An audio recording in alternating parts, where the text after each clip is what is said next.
maabot na sa maayong kabuntagon karon guys, kay init ang panahon. So here in Bukidnon pa guys, nag-ride again and again and again. So let's get our away now. So medyo malilim kasi fun guys. Tawag doon guys, basta the sun is under the sun out of Rockford.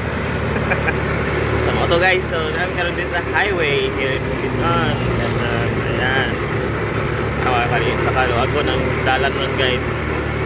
So tiklasin pa karoon guys, no? Kay fairness naman, it's Friday pa guys. So naman, so hindi kayo masyadong traffic guys. Right? 7 o'clock na guys. Ayan, so ride safe kayo mga ka-idol guys. So ingat kayo sa biyahe nyo about araw na at ingat kayo, peng, biyahe. So gira, sila po. It's parang gingura.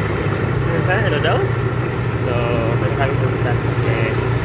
So, going na ito doon. So, ingat kayo guys.